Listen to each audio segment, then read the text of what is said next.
Yo, what's up, jazz guitar friends? Larry Tamanini here with Jazz Guitar Under 5 Minutes. With me, as always, my partner in crime, Hershey the dog. Yo, I hope everybody had a great Thanksgiving.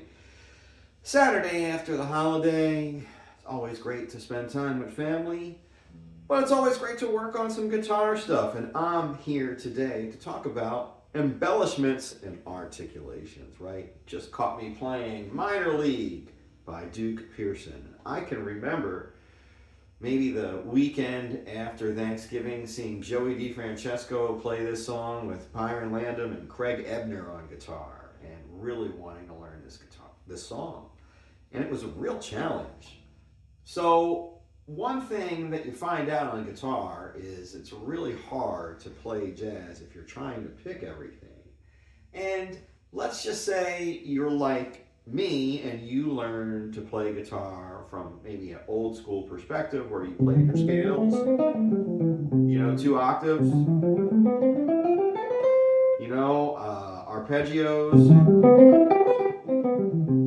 Maybe you ended up shedding out of violin books and played stuff that was sort of like,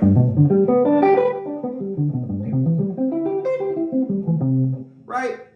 So, actually I was kind of sweeping there a little bit because that's the only way you can play, and that is an embellishment.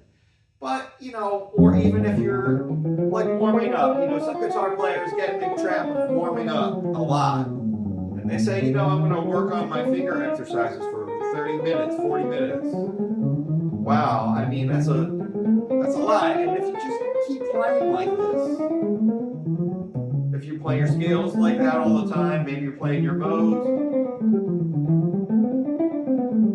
right? You end up sort of trying to play jazz like that. It's really hard. Imagine trying to play a tune like Joy Spring, or even a tune like, I don't know, something real easy like West Coast Blues. Or I'm trying to, you can see what I end up doing is I sort of shift between my first and my third finger. I remember reading somewhere that the only real way to play jazz guitar was with your first and third finger primarily. And then I would see lots of guitar players that I liked, whether it was someone like Jimi Hendrix or Stevie Ray Vaughan or George Benson or Wes Montgomery, even somebody like Django. He only had 2 fingers, and you figure if there would be some kind of competitive advantage to add a finger like the 6-finger man, somebody would have done that by now. But, when you're playing jazz, the idea of being able to shift, if you have a hard time trying to implement this way of playing, well, if instead of playing a major scale in that way, what if I just use my first finger? Whoops, kind of got a little slippy slidey at the end. Right, what if I use my first and my third? Right, I kind of use 2 strings there.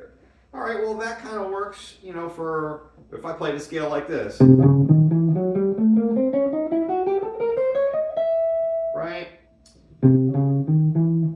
When you see a scale like that, especially like a half-hole dominant, and you're kind of trying to pick it, and you're spreading out like your first, second, third, and fourth, you're going to be on the struggle bus to Bebop City if you're trying to play like that, because it's a real easy read, right? But, when guitar players almost feel guilty playing easy, right? You feel like you're copping out, or you want to make it harder than it needs to be. Well, that's just ridiculous. So guitar player friends, your embellishments is really what's going to determine whether your line is swinging or not. If I was to even play like something like really cliche,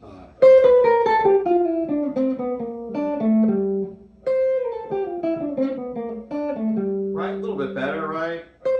You don't really have to do a lot at that bottom end, if you want to do that, that's cool. If I did something like that and slid with my pinky, that would be bad, right? You never want to be in that kind of position where you're sliding backwards with your pinky. That's like equivalent to crossing the streams. Like in Ghostbusters, you never want to cross a stream. You never want to slide backwards that far with your pinky, especially on your third. Oof, why not use your third finger, right? So lots of different guitar players. Everybody's got different kind of size fingers and comfortable with how you pick. So maybe what works for me might not work for you. I got like kind of long fingers for a short dude. And you know, I feel comfortable just kind of shifting. Hey buddy, he's kind of like trying to box me out over here. But again, embellishments really could be the difference between why your lines aren't swinging or why you're not happy. Have you ever spent a lot of time playing your scales and working your scales out and then trying to play jazz or going to a jam and then not playing well? Or maybe you sort of like played a solo or played a bunch of licks that you kind of like did play the embellishments. For me, I would go from reading violin books and then, you know, not really feeling great about my sound and then trying to, you know, work out Pat Martino solos. And then I would be like, well, when I play like this, it sounds way more happening.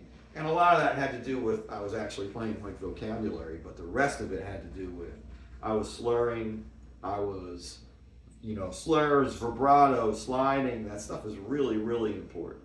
So Jazz Guitar friends, if you made it this far, please hit that like, share, and subscribe. I try to put up new content every week. I appreciate all the amazing support. Have a great weekend. Right? It's another one to work on. Bebop.